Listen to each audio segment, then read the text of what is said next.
said, Dr. Jeffery Fairbanks has been on the circuit, is very well known for his inspirational thoughts on employee experience. And I am going to hand it over to Jeffery. Thank you so much, Alan. I really appreciate it, and thank you so much for allowing me to spend a few minutes talking about something I'm extremely passionate about. All right, then let's get going. So first, I figured we'll start with the background. I think it's important anytime you're listening to anyone, you understand the journey that person's been on and the intersectionality of education and information and background that person's bringing to the conversation. So I just wanted to take 30 seconds to walk you through my background so you can understand the lens, the filter, the approach to which I look at the world.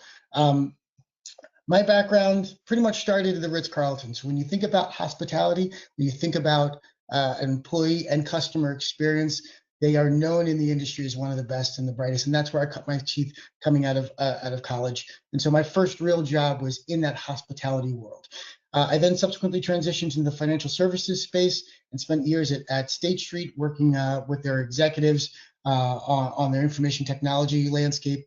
Then pivoted over to Bain Capital, where I spent some time in private equity and venture capital, looking at businesses at varied stages of their growth and really helping them scale and think about the customer engagement, how to drive net new customers, and how to retain employees for small and mid-sized companies. Then shifted over to Bloomberg and really focused my energy on real-time data and understanding what that landscape looks like in the financial space when it comes to delivering high volume, real-time, key decision-making data and what that experience chain looks like. My subject matter expertise is in unified communications and collaboration systems. And so I actually my doctorate, my dissertation is on the cognitive economics of applied unified communication systems in the enterprise. And really what I focus on is how technology and the human experience intersect and how we can make that an extremely fulfilling and rewarding and successful and ultimately business driving engagement.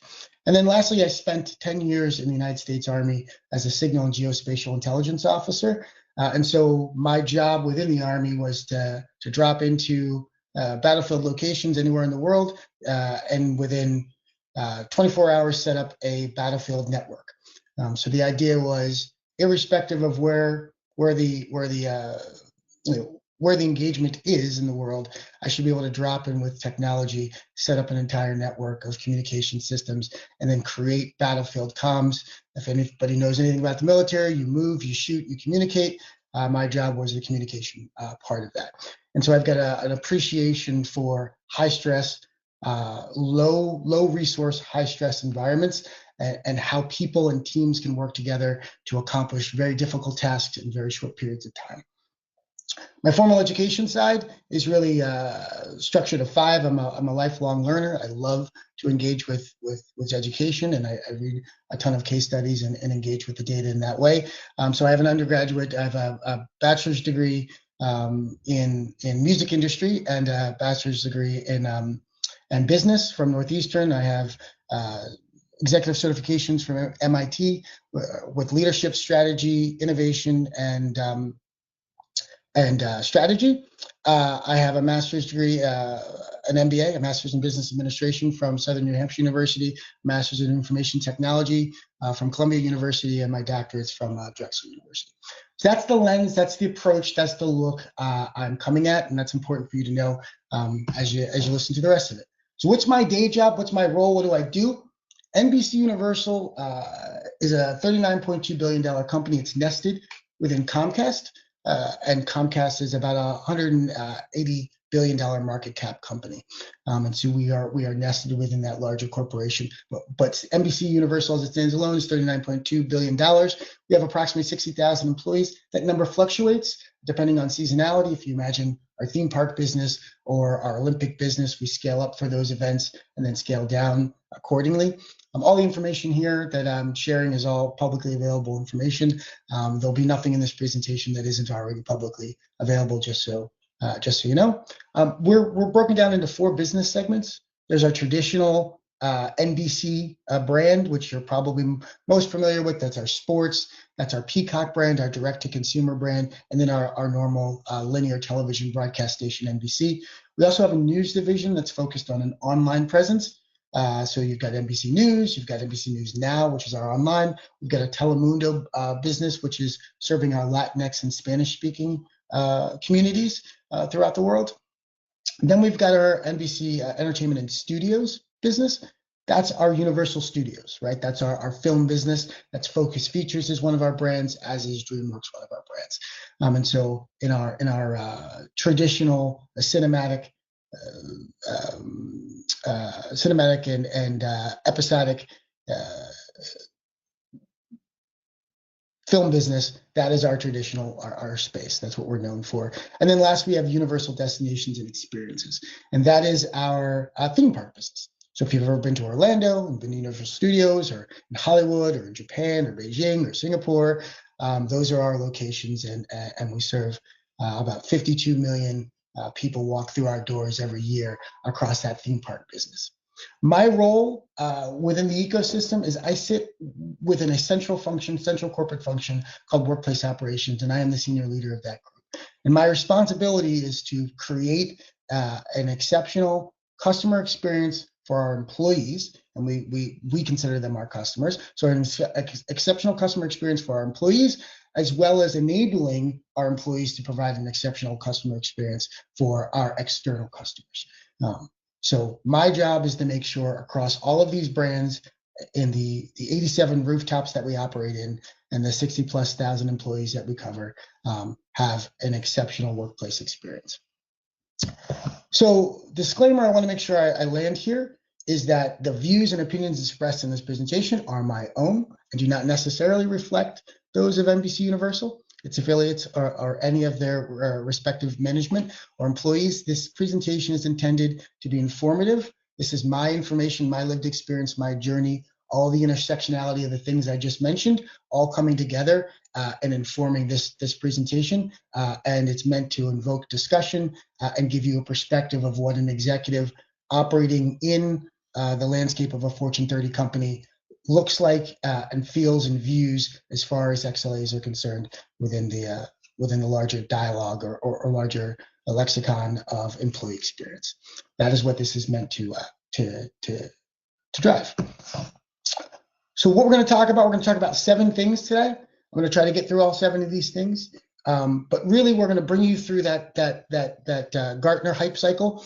We're going to land you on some interesting insights around that slope of enlightenment. We're going to talk about 2 case studies.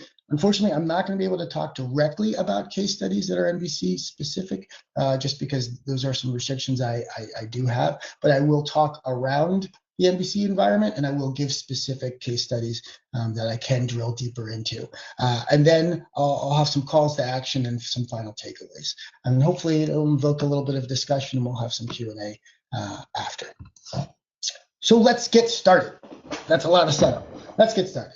I know there were a few sessions before this, but I like to ground everyone. So I just want to bring it home to what is an XLA, why are we talking about it, and how is it applied? And I want to land you with my definition, or at least the active, the working definition that I use in my day-to-day.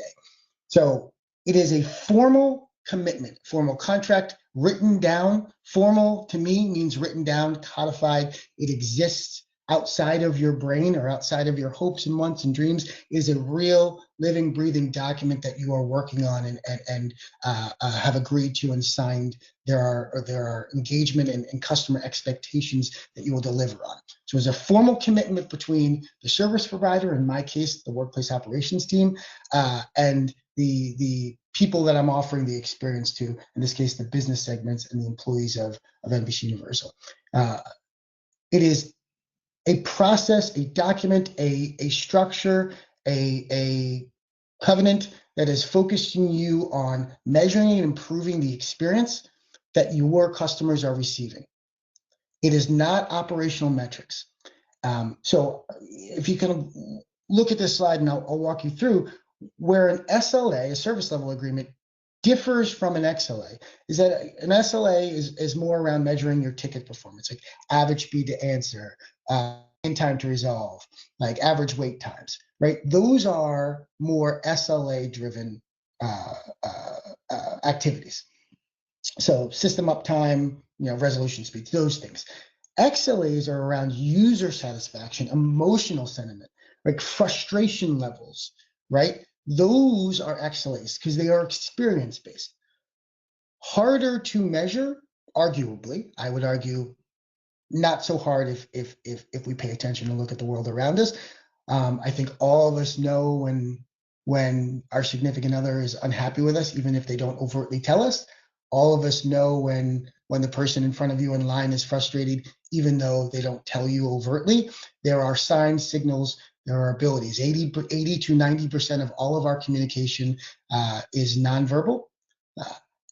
There are tons of signals we can pick up around us that have absolutely nothing to do with an overt statement or overt gesture, and we can still get telemetry and insights from the world around us. But nonetheless, that is what we're measuring. We're measuring, in most cases, how someone feels about an experience.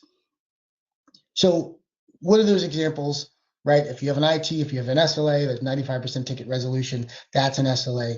That same example in an XLA would be a 90% of users feel confident and supported after contacting IT. That is a different question, right? One is empirical, 95% tickets are resolved within 24 hours. That is your ITSM, you do the ticket, you close the ticket out, you know how long it took you to close that ticket, and you know if that problem's resolved. And you can measure the rate of recidivism that happens within that landscape. If the ticket gets reopened, then you don't necessarily count it as closed. What is harder and poses a completely different question is, do the users feel confident that they're going to approach? If your users don't feel confident that when they approach their IT environment, that they're actually going to get the support that they need, then you are missing there are tons of people that are experiencing suffering in silence, right? You may have 50% of your population using the IT support team, and that might be, you might be saying, well, I've got great SLAs. 90% of the people that engage with me are super happy. 95% of the people that engage with me are super happy. But you're not accounting for the other 50% of potential customers or users who are suffering in silence, who don't feel confident in your IT environment whatsoever and will never engage you. And so you have misleading data as to what the entire experience is within your organization because you're not measuring the right thing. So the Gartner hype cycle, and I'm so happy Alan brought this up, and I won't belabor it because I think he did an exceptional job of explaining it.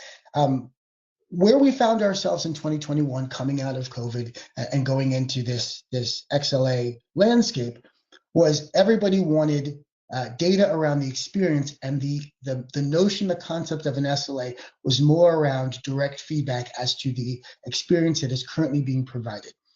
And where the gap is that feedback didn't loop to an iterative change. The feedback didn't loop to an iterative change. And that is the foundational difference between that peak of inflated expectation and where we are in that slope of enlightenment. It is the iterative feedback and the actually structural, systemic, organizational shift to a focus on these data points and involving them in every aspect of the service that you provide. It is a structural shift into living and breathing this that actually makes the difference. So what everybody did in 2021 was they went out, and we've all seen these feedback buttons, and in and of themselves, they're not bad. I'm not knocking these feedback buttons. What I'm saying is, though, that they went out and they bought these feedback buttons and they put them outside of restroom, right? You've all been in an airport or somewhere where these buttons have been outside, and you can say, hey, a smiley face, I had a good experience, or frown face, I didn't have a good experience, right? Please rate your service today. What that doesn't give you is it doesn't give you any granularity as to what exactly you're rating.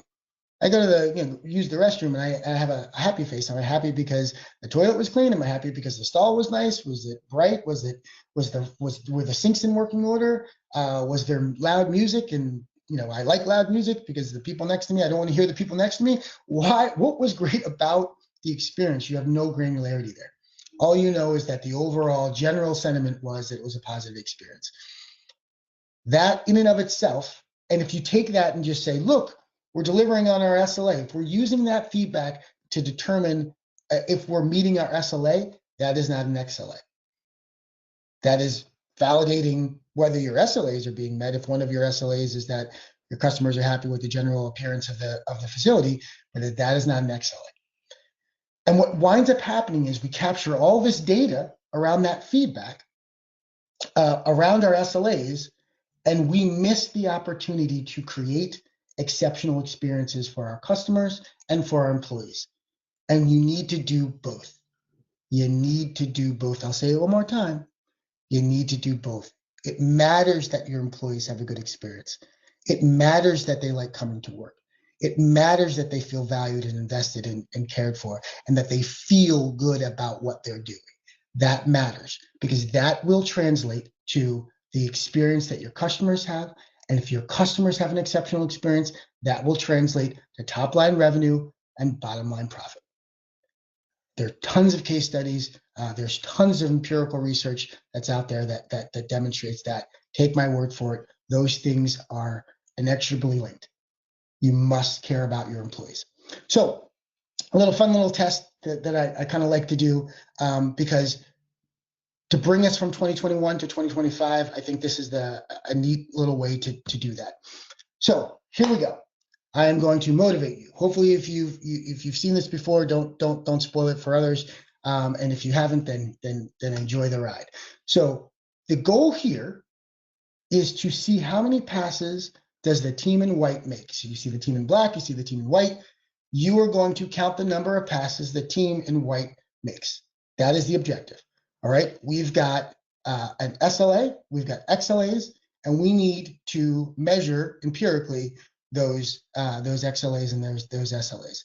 So I'm giving you the task. I'm giving you the mission. I'm setting, as the executive of the organization, I'm setting a standard. I want to know the number of passes that the team makes, and I will properly motivate and incentivize my team to do this by offering $1,000.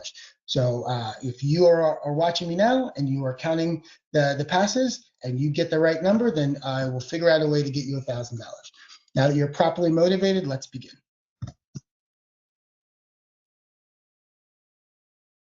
How many passes does a team white make?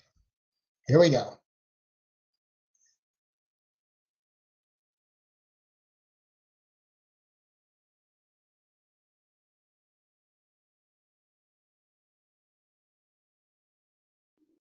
All right. How many passes? You're calculating, you're figuring out, thinking about it. How many passes? Do we know? How many passes? Thinking, calculating. All right. Well, if you said 13, then you were correct. That is the answer, 13. Ta-da, we'll figure out a way. We'll mark down the people who got it right, and they'll figure out a way to send it to you. But did you see the moonwalking bear? What? Did you see the moonwalking bear? Let's check it out.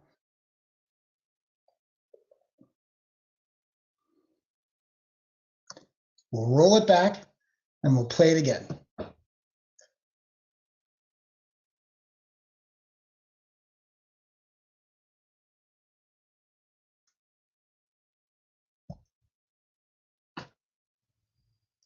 It's easy to miss something you're not looking for.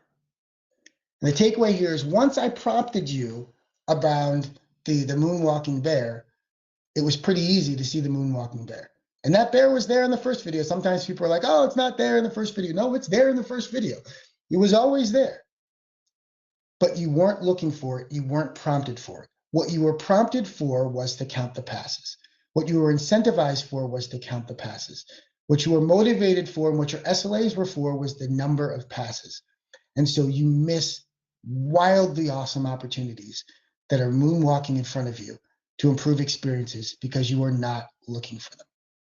So if nothing else we get from this conversation today is, I want to open your eyes and prompt you to start having situational awareness around your environments and to start thinking about, how do my people feel?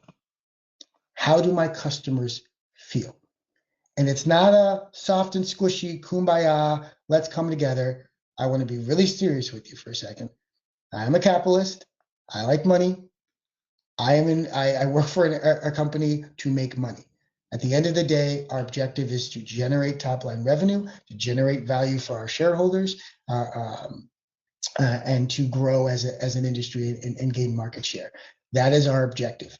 So this isn't about coming together and feeling warm and fuzzy. Now, listen, we can make lots of money, and hopefully we also support our communities, and we also improve our employees' lives and create better opportunities for the world writ large.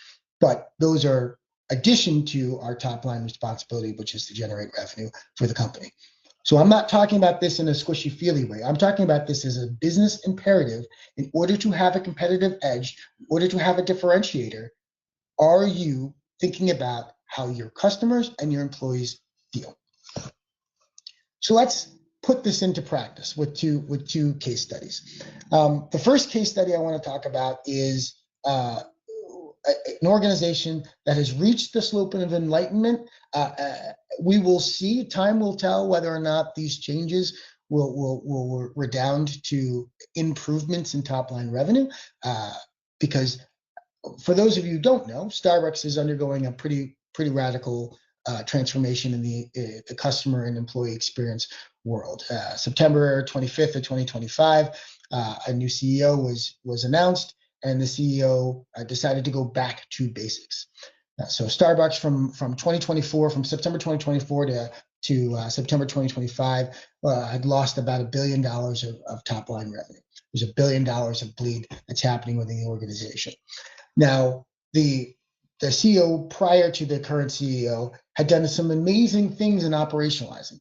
Expert in the SLAs, expert in driving efficiency and business optimization, right? So if you remember, if you're a Starbucks person like I am, you'll remember your first engagements with Starbucks, right? There were handwritten Sharpie names on the cup. And then we moved away from that handwritten name on the cup to a printed label. The printed label with a synopsis of all the ingredients in your order to affirm what you ordered and to make sure that the barista could make that drink exactly to your specifications. And a constant reminder in front of them that is what they were doing. We went away from writing your name on it and instead printing it, capturing it at the register and printing it on the cup. They went towards drive-through, driving traffic to drive-through, because the turn in the drive-through, the metrics around the length of time it took to service a person in the drive-through, the dollar value of the exchange in the drive-through, the frequency and times of customers engaging with Starbucks in the drive-through. They focused a lot of energy to the drive-through and really let their in-store experience suffer. So if you've been to a Starbucks and you've ever walked in while there's a line at the drive-through, you recognize that you'll wait a disproportionate amount of time at the register, right? There usually isn't a person actually assigned to the register. Rather, there are like 10 people assigned to the drive-through, and there are only, maybe one person every now and again goes to the register inside. You'll notice that the general atmosphere and the cleanliness of the Starbucks generally has reduced in quality as more and more traffic has been driven to the drive-through. The attention, the metrics, the details go there.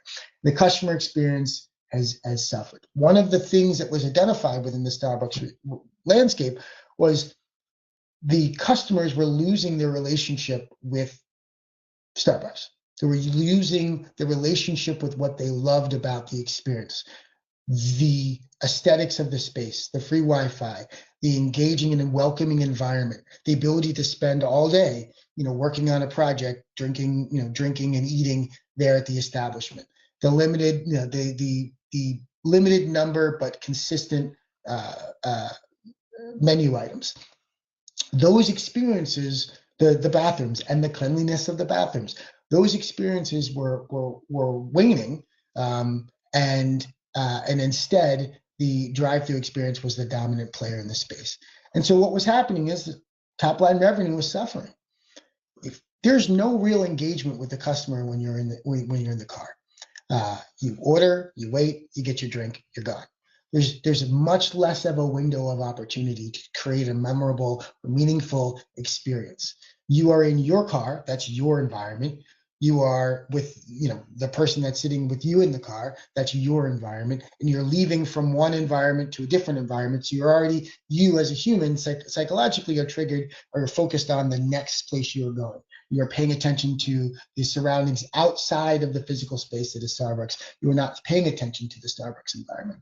And so they were losing that connection with their customer.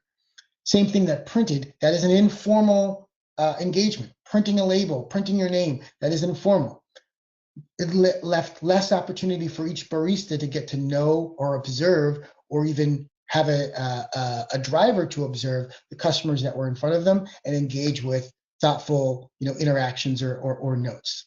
There was no way for their baristas to have a playful exchange with their customers, and for their customers to see the baristas as more than just a person creating a drink, but rather part of that customer experience. And so while they had a tremendous amount of data, they knew exactly the number, the number of drinks, the blends of the drinks, the types of ingredients of the drinks, the sizes, the times, the customer profiles, especially with their app, right? They could measure tons of independent data about the overall customer and tons of independent data about their baristas, their employees. What they were lacking, or what they had moved away from, was measuring and appreciating and accounting for the joy of sitting in their spaces and enjoying that cup, the joy of interacting with their baristas, the joy of a pleasant note that can change your day. The reason why they were going there in the first place. You can get coffee almost anywhere. So why am I getting Starbucks coffee? It's not the best coffee in the world. There are much better coffees in the world. It's certainly not a great price point for a cup of coffee, but there is an experience and a feeling that you get when you go there. There is a brand loyalty that exists because of the emotional state that it creates within its customers, and the special and uniqueness, the ability for the baristas to show up and be themselves. They can have purple hair or green hair. They can dress and act a certain way. They can have piercings and tattoos all over their body, and that's welcomed and invited, and a place of mutual appreciation for the differences or the diversity that exists within that space. Not a place, not a traditional corporate or enterprise space where those things maybe aren't necessarily celebrated as much. All of those unique diversity aspects and all of those unique abilities to drive that customer experience weren't being accounted for. And so the idea is going back to basics. So rebuild the coffee experience, personal touch, quality focus, in-store comforts, operational simplicity, and then the strategic shift to customer experience. Empower the baristas, empower them to have those interpersonal skills, give them the ability, the flexibility to have the parental leave and promote from within, and equip the staff with better tools, right? This fair and inclusive pricing, right? Not charging a premium for almond milk and not, and charging a discount for 2%. And the partner-driven services use the tech to free baristas from real customer connections, for real customer connections. So the idea is that instead of having so many manual processes that require the barista to step away from having a face-to-face personal engagement, kiosks that you order from, right? Instead of having that, really focus the people back to the register, back to that interpersonal communication, focus the automation in the machines that can grind the coffee and can pour the right pours and can distill the water the right way and boil it at the right temperature. Let that automation happen there, and still let that barista be part of that last mile. So time will tell. This is a new initiative. This is out, but the printing's out, the handwriting is in, the drive-thru's out. They'll still have drive-thru. Don't worry. But the in-store experience is in, and we will see. I would say watch this space because it's very exciting and interesting to see where this journey will take Starbucks. But my bet is that it'll take them to a good spot. I really do believe that. So that's something that's hot off the press and happening now. Something that is tried and true and is a perfect example of what the XLA experience is in the Ritz-Carlton. So as you know, I also came from Ritz-Carlton, and I'm free to speak ad nauseum about the Ritz-Carlton. I love this brand. I love what it stands for. I love the history and the approach to exceptional customer and employee experience. And I think it's important that you understand this brand. And so this is a company that's started. It didn't start in 2000. In 2007, they started this XLA journey. So they are well advanced. They are in the plateau when it comes to this, and they have been for quite some time. They're about 18 years into this process of really owning and understanding their customers and employees. So most of you don't know, or maybe most of you don't know Norm. So the gentleman at the top with his hand waving, that's Norman the doorman. I had the pleasure of working with Norman when I worked at the Ritz-Carlton in Boston. By the way, the Ritz-Carlton in Boston, which is now a Taj, but at the time I worked there, it was a Ritz-Carlton. That was the oldest, that was the first Ritz-Carlton in the United States. So that Ritz-Carlton had a doorman. That doorman's name was Norm, and Norm was a legend for 66 years. Every day, rain, shine, snow, sleet, hail, hurricane, Norm was at that front door for 66 years, greeting the customers of the Ritz-Carlton. A person, a wealth of knowledge, living, breathing embodiment of what the XLA journey was Norm. He knew everything about everyone. He knew all of their preferences, all of your joys, all of your hates, and can meet you in the moment that you arrived with a bespoke and specialized greeting or reference or callback specific to you, because he knew every one of his customers. Every one of his customers over 66 years. But that's great. Great to have an employee who does that, but how do you operationalize that? How do you scale that? Well, Norm, most of you probably don't know that Norm's got a little earpiece. Most of the doormen of the Ritz-Carlton have little earpieces. And they go back to radios to the front desk. And as you're checking into the Ritz-Carlton, there's actually a call that goes back to the front desk, letting them know that you're about to arrive. And so instead of having to tell them that you're Mr. Fairbanks and you're checking in, they already know that. And they've already begun the check-in process for you. They've already pulled up your profile. He's also making notes around what's happening. Is it raining? Did you sneeze? Did you sniffle? Did you have a cold? Right? When you walked in, did you have a long voyage? Did you reference that you just flew in from just had a 14-hour flight and you're super tired? All those little nuances are being listened to, and they're being fed back into a system called Mystique. And that system called Mystique is processing all of that information, creating a profile underneath you as a customer. And there's a master record of all of your preferences, all of your picadillos, all of your little insights or idiosyncrasies that make you you, but that you expect in your customer experience with the Ritz-Carlton. Your habits, your interests, your travel patterns, your social occasions, your past issues, observations around that person, all of that's being captured in that Mystique system. So I want to give three kind of examples of what that looked like that I was part of and lived and breathed, and then what it redounded to for the brand that is Ritz-Carlton.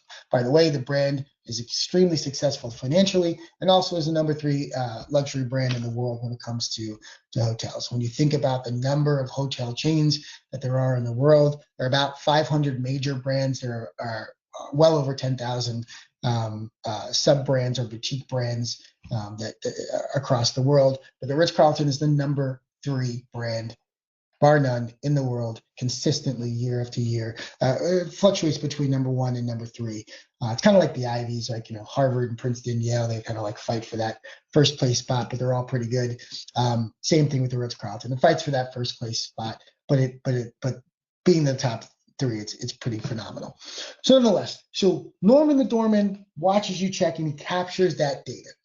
He formalizes that data and passes it through to the next part of the value chain that is the customer experience for you at the Ritz. It also gets documented into a master repository that can then be searched and aggregated to get full insights and empirical data on at large the aggregate experience of the guests that are going through the doors of the Ritz-Carlton. The way that then shows up is in these 3 little vignettes I want to kind of talk you through. One's called sick.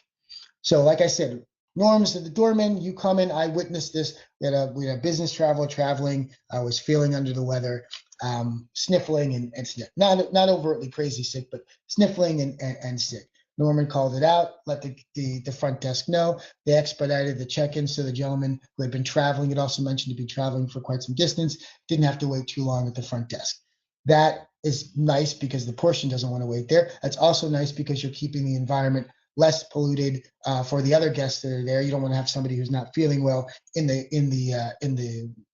the check-in station too long because other guests would then feel uncomfortable and you're impacting the experience for those other guests, right? So expedite that check-in process for that gentleman. But then what we also did, looking at his preferences, is we knew that in the Ritz-Carltons and 3 other locations that he stayed, he had ordered Earl Grey tea. I happen to like Earl Grey tea too, so it stuck in my mind. But he'd ordered Earl Grey tea. And so the front desk, understanding that he was feeling under the weather, understanding that his preference was for Earl Grey tea, ordered Earl Grey tea and stuck it into his room. I'm going to surprise you here, but it does not cost $50 to create a pot of Earl Grey tea and deliver it to someone's room, although that is the price that they charge at the Ritz for that. It doesn't actually cost that. The margins on those are incredibly high. So ordering a pot of tea and sticking it in the room was a gamble. Maybe you would want it, maybe you would drink it, maybe you wouldn't, but at best, a cost to us is about $6 to do that. Most of that, about $4.50 of that was labor, and the other was the raw materials, the silverware and the tea itself, the boiling the hot water, the heater, the plate, the cleaning of the plate, all that stuff. So we're spending about $6 on this gesture. So what happened was the gentleman checked in, the front desk looked at his preferences, ordered the tea. The tea was delivered to his room. So by the time the guest got to his room, there's a piping hot tea service sitting there waiting for him with a little note a handwritten note from us saying, I hope that we noticed you feeling under the weather, and we hope this can help you feel a little better.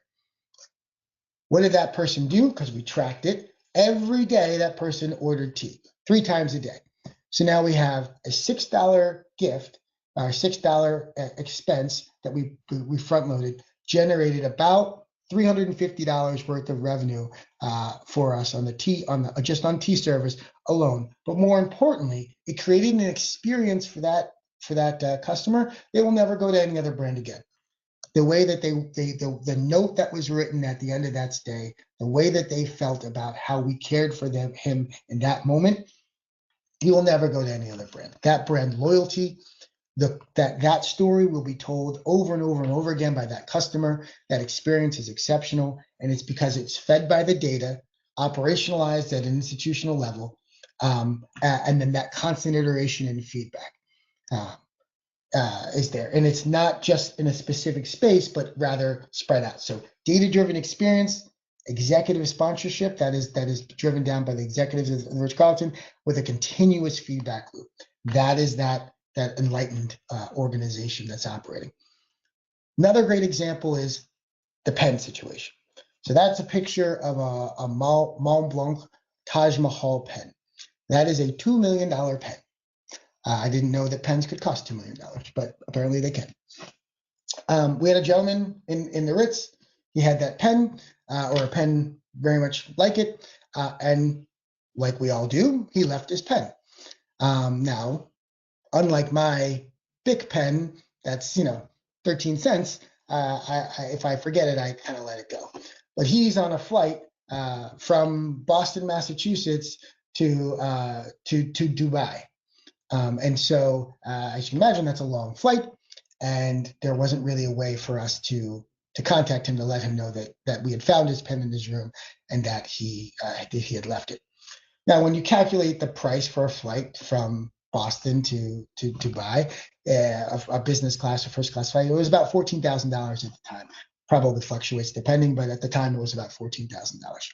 And a premium economy flight, I think, was somewhere north of about $7,000, $6,000, something like that, round trip. And so we made the decision to stick one of our client service people, to put him in a cab, give him the pen, put him in a cab, send him to the airport, put him on a flight, and fly him to Dubai. Because we had the check-in, because that database allowed us to know that he was moving from the Ritz-Carlton, checking into another Ritz-Carlton in Dubai. We knew that. And we had confirmed that with the guest as we were packing the bags. Norman had confirmed as he was loading the bags where he was going, because he was sending it to the airport, and he was talking to him about his journey, and he was saying how excited he was to check into the Ritz in Dubai. And so we had confirmation that in fact the reservation that we could see in our system also matched what the stated journey was of the employee. Again, all documented through a centralized data repository around that experience. And so we stuck that employee on the plane and we flew them out to Dubai. We looked at the entire relationship of that customer and the tens of thousands of dollars that were spent with us at the Ritz at the time. I say with us because I was at the Ritz at the time, but was spent with us at the Ritz. And we made a decision that, in fact, to honor that business, to ensure that that $2 million pen got back into his hands, we would, in fact, fly there. And that's what we did. We flew the customer service person there, landed in Dubai. They rushed to the hotel, and as that gentleman was checking into the hotel, there was that same client service person that he was used to in Boston, standing before him with his pen, noting that he had forgotten it.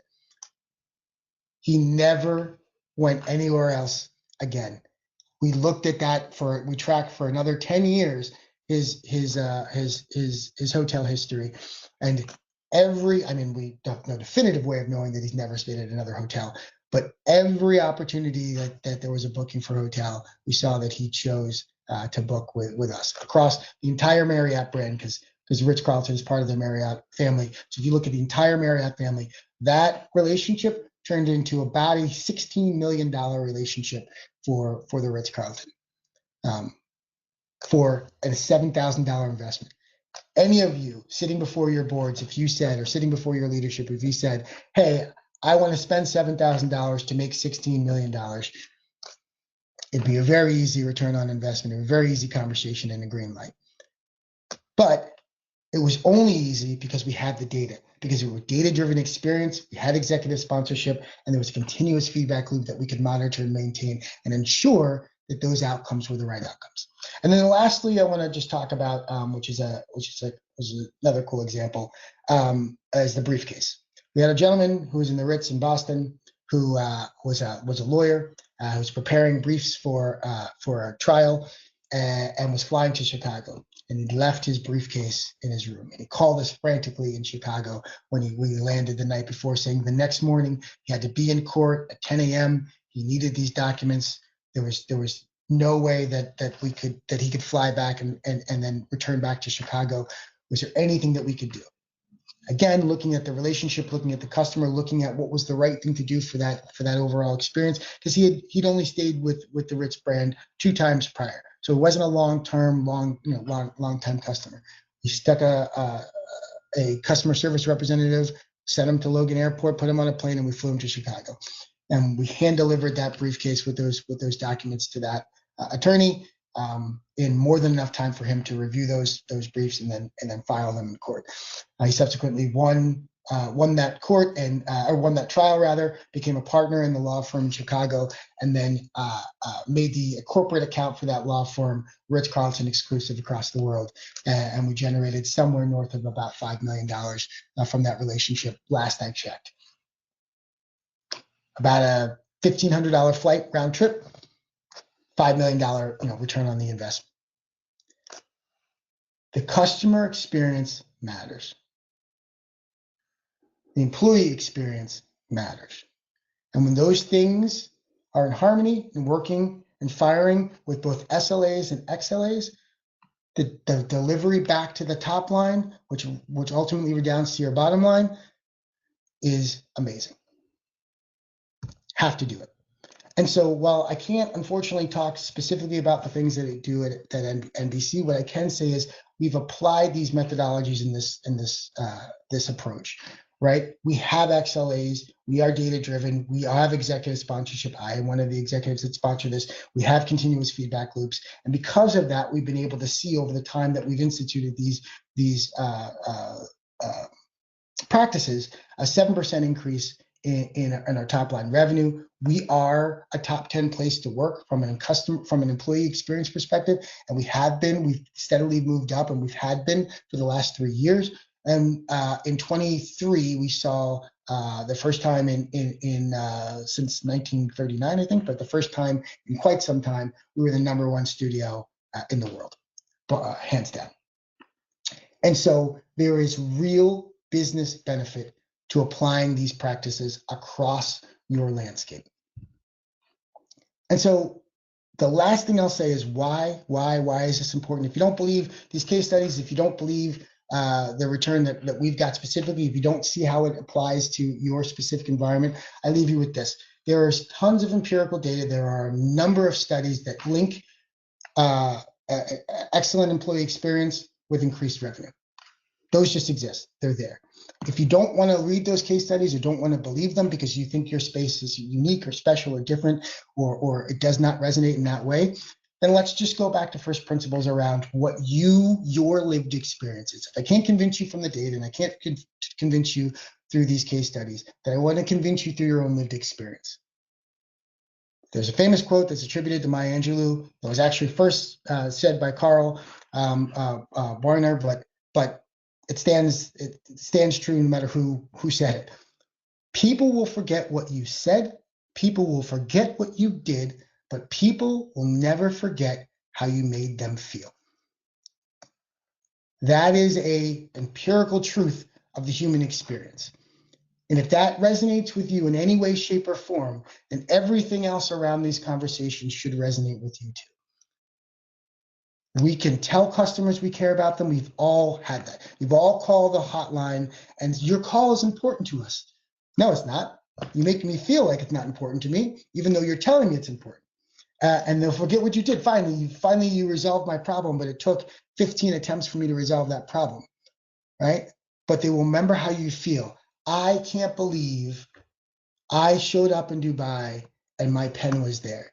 I can't believe that I showed up at Starbucks and the barista remembered it was my birthday. Big and small things, right?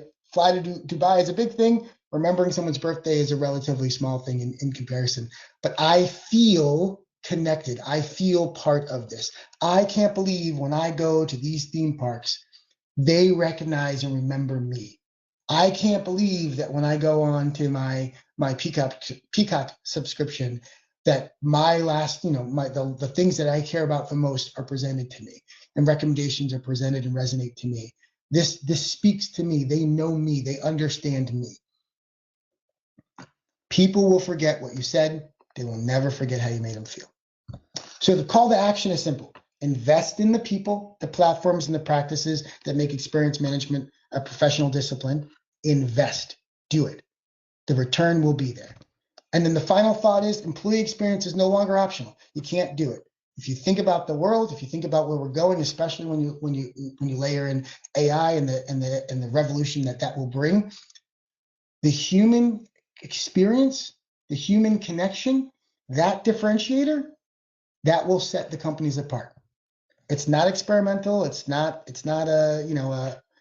hugging trees in the forest and playing tambourines and singing Kumbaya. It is real. It will drive top line revenue. It is a foundation of organizational success in the modern enterprise. You need to do it. That's it. Those are my thoughts. Other than that, I have no strong opinion, and would welcome any questions as we go. So thank you so much. I loved it. And of course, Ritz-Carlton is an amazing organization, and it's cool to see how they took what I would say are random acts of kindness and made it a system, made it a process, made it repeatable, made it scalable. I think that's super cool. So thank you so much for that, Jeffrey. We do have a question from Marciano Flu, who is from Axions, and he has a very practical question, right? Do you have any tips or ideas on how to increase customer feedback response rates? So he's really going at the core of this. He said, the response rate to our surveys is low, and we really rely on them right now to assess customer satisfaction. How can we improve the number of responses and obtain a more valid and representative view of what customer satisfaction actually looks like? I think that is, you're asking the exact right question. I would distill this in three buckets. One, you do have some power users, you do have some power customers, you do have some people who are willing to give you their opinion. It's important when you're capturing data that you're doing a statistically significant sample size and representation, cross-representation. So you don't want to just necessarily, put all your eggs in the basket of your power users, because they're going to have one specific view. But there are some people that are willing to give you a deeper dive. Take advantage of that. Take advantage of the people who do return those surveys and ask them and engage them to give deeper insights, things, questions, threads that you can pull to try to pull out more insights from the people who are willing to engage. Second is you've got to be careful about incentives. Incentives, bad data in is bad data out, and misaligned incentives around, hey, win an iPad if you fill this survey out, may not necessarily lead to insightful findings, but motivating your audiences with if they're customers and they're you can look at a loyalty program or frequent flyer program or a frequent engaged program. You can use those as incentives around like double points or free event days or reaching out to them and overtly telling them how special they are. So sometimes if we blindly send the survey, you're not going to get the response. But if you have a sample size that's significant, that's unique enough where you can go out and you can personally call or engage or invite, instead of sending a survey or email, send an invitation, like a fancy like wedding style invitation to engage. Now there could be a QR code on there that you actually digitally capture it, but the idea that person will open that mail and read it and feel special and engage. You, customer, are special. We value your opinion. There's few things that people love more than sharing their opinion. So if you actually get them to engage with it by making them feel special in the packaging or the approach, that's another way. And then the last way I'd say is there's tons of non-verbal or non-overt data that you can capture. One example is there's a theme park that I know of that uses facial recognition and looks at smiles. As we walk through, there's security cameras, and there are tons of reasons to have the cameras in an environment, hundreds and hundreds of cameras, as you can imagine, thousands of cameras. But also that firm can look at the smiles, and we can measure those smiles. They can measure those smiles, and that's another form of data around engagement. So you can look at the activities, the locations. You can look at non-overt or covert activities, and you can use that as a gauge or a measure as well. You don't have to necessarily only get your data from surveys. You can get it from observations. And then there's the old school way: stick somebody there or motivate your employees to remember, capture, change the incentive structure for them to start documenting experiences that they have in the environment and gamify it, right? How many smiles can you get from a customer? How many insights can you get from a customer? How during a customer engagement verbally can we ask a probative question and mark that down? Right, those things are all ways to capture that data in a non-traditional survey fashion. Brilliant. Thank you so much, Jeffrey. Thank you for your time. It was, again, inspirational, and I'm sure everybody enjoyed this. If you have any other questions for Jeffrey, then you can still send them in, and we can pass them on later on, and you can get responses separately to that. So thank you so much, and I know you're busy. It was wonderful. Thank you so much. Thank you so much, Alan. I truly appreciate it and the opportunity. Have a wonderful day. Thank you.